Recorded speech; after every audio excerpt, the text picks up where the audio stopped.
Thank you. How many of you have ever taken pictures for your friends and it's for their Instagram? That's their whole social life right there. Thank you. How many of you have ever taken a picture of somebody you don't know, a stranger?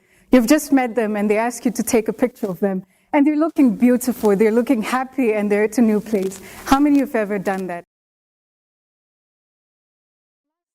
How many of you have ever taken pictures for an event? And this could be here at school, or it could be something like a birthday party for a friend, or a family dinner. Thank you.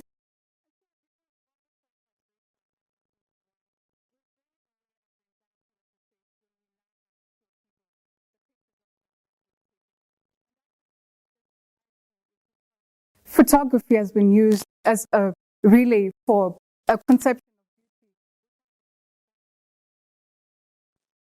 Photography is an art. You can look at the art of Pablo Picasso that's abstract and see beauty in it, because we think that it expresses emotion and it expresses humanity. I think we can start looking at photography and beauty in the same way. My name is Tariro Musarandega, and as you've heard, I'm a photographer. And I started doing photography here at Waterford, which means I'm a self-lent photographer. And this anxiety has been a very big part of that journey for me.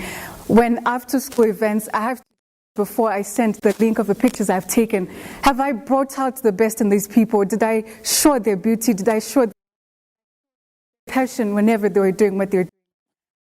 One day when I was having this anxiety, I thought, why do I do photography? And for me, it was to express beauty.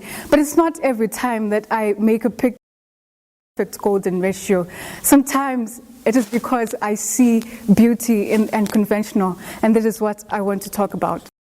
The beauty of mistakes.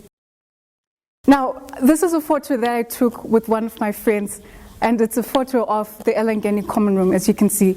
And this was during the IB graduation last year. I was just trying to show photography, and therefore I did not really focus the picture. And this is like one of the biggest, deadliest sins when you're doing photography, not focusing it. While I was going through the pictures that I'd taken that day later, I realized that, wow, this picture was outstanding. And not because it showed skill, but actually the lack of skill that I'd shown had brought out something in the picture. And through the dust and the light that I had taken when I had not focused. And this was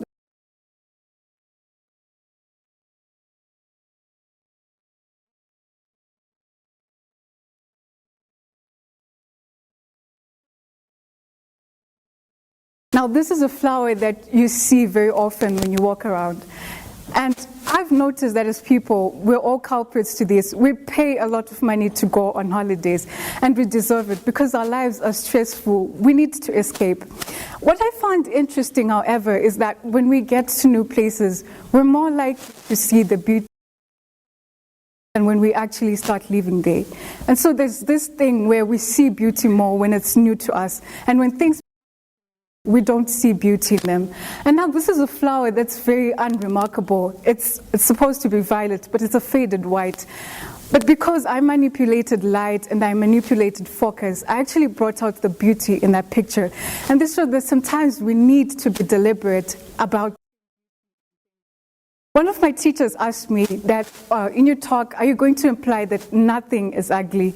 And then I did not have an answer for that. But now I know that I'm not trying to tell you that nothing is ugly, but we're better off seeing beauty more than judging. And the next picture that I took is of these trees that you see a lot around campus. Now I have a friend who's very convinced that these trees are ugly, and I wouldn't go against that. But as a photographer, for you to bring beauty in things, to show to your photograph, you need to see it first. And so these trees, you see them that half of the tree is budding with all these flowers and leaves, and it's alive and it's vibrant, but half of it is dead twigs. And this was a very interesting contrast for me. And we have all these perfections, things they're supposed to make us ugly. But sometimes we don't have to filter them away, we don't have to crop them away, but actually putting them into focus and showing them to the world, and that acceptance of who we are actually brings out the beauty in those things. And last,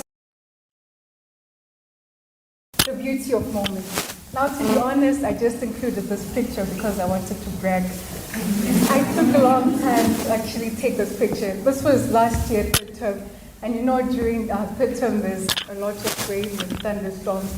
And there was lightning, and I was with one of my friends. But we really wanted to get a photo of a raindrop hitting the ground.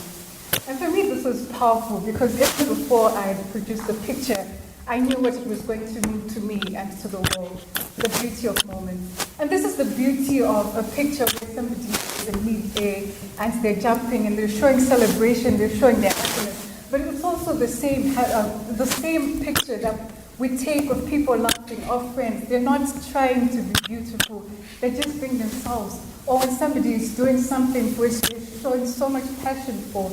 And those moments cannot be recreated. And that people are not trying to be beautiful except to express themselves.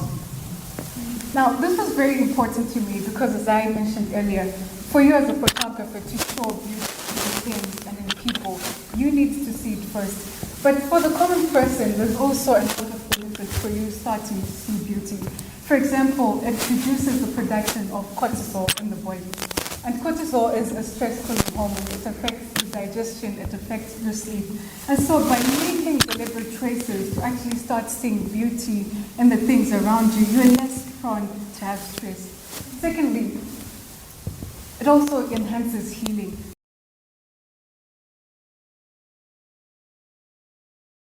Around nature. This is because humanity has evolved in nature. We've evolved among trees.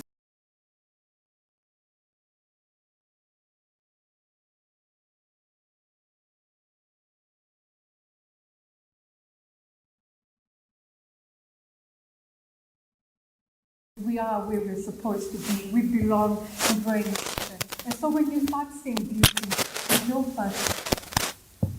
It also helps to enhance creativity.